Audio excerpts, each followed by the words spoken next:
Hi friends, welcome to our channel. இன்னைக்கு white sauce pasta ஈஸியா எப்படி வீட்லயே பண்றதுன்னு தான் பார்க்க போறோம். வாங்க வீடியோக்குள்ள போகலாம். இதுக்கு தேவையான பொருட்கள்: பாஸ்தா, கேப்சிகம், கேரட், பூண்டு, சில்லி ஃப்ளேக்ஸ், பெப்பர், மைதா, பால், ஆயில், சீஸ் அண்ட் சால்ட். பாஸ்தாவை ஃபஸ்ட்டு பாயில் பண்ணிக்கணும். அதுக்கு ஒரு பாத்திரத்தில் தண்ணி ஊற்றிட்டு அதில் கொஞ்சமாக சால்ட், ஒரு ஸ்பூன் ஆயில் ஆட் பண்ணிவிட்டு பாஸ்தாவையும் அதில் போட்டுட்டு பாயில் பண்ணுங்கள். பாஸ்தா வேகிறதுக்கு 7 minutes ஆகும். சம்டைம்ஸ் அடி பிடிக்கும், ஸோ கொஞ்சம் கலரி விட்டுட்டே இருங்க.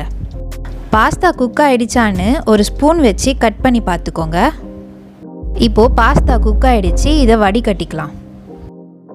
இப்போ நம்ம வெஜிடபிள்ஸ் ஃப்ரை பண்ணிக்கலாம்.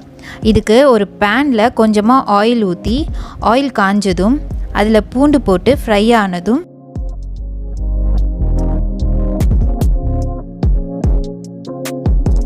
கேரட், கேப்சிகம், நீங்கள் வேணும்னா கார்ன் வேறு ஏதாச்சும் வெஜ்ஜீஸ் கூட ஆட் பண்ணிக்கலாம். இப்போ இதை நல்லா வதக்கிக்கோங்க.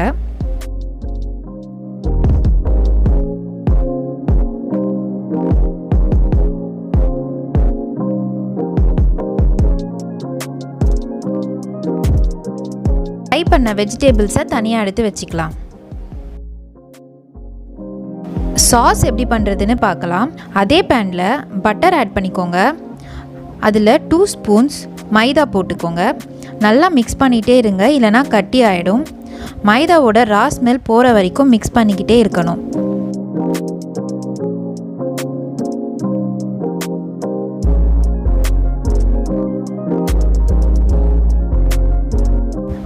இப்போது இந்த ஸ்டேஜில் பால் ஆட் பண்ணிக்கோங்க.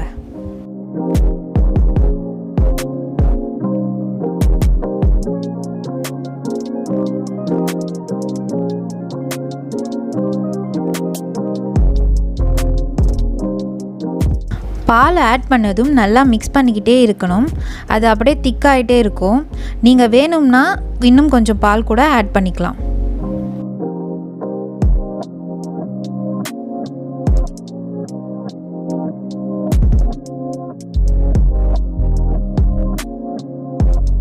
ஒயிட் சாஸ் ரெடி ஆயிடுச்சு. அதில் இப்போது சில்லி ஃப்ளேக்ஸ், பெப்பர், சால்ட் மூணுத்தையும் போட்டு நல்லா மிக்ஸ் பண்ணிக்கோங்க.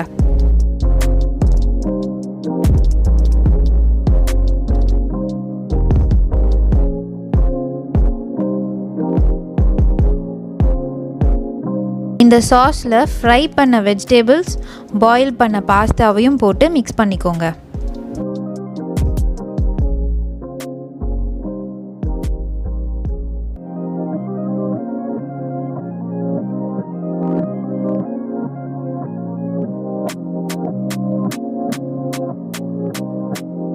கடைசியாக சீஸ் போட்டு கிளறிக்கோங்க. சீஸ் வேணான்னு நினச்சாலும் விட்டுறலாம், ஆப்ஷனல் தான். அவ்வளோதாங்க, ஒயிட் சாஸ் பாஸ்தா ரெடி.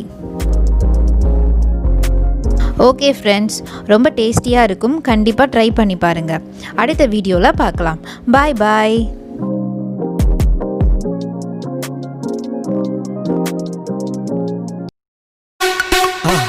மறக்காம சர்ப்ரைஸ் பண்ணுங்க.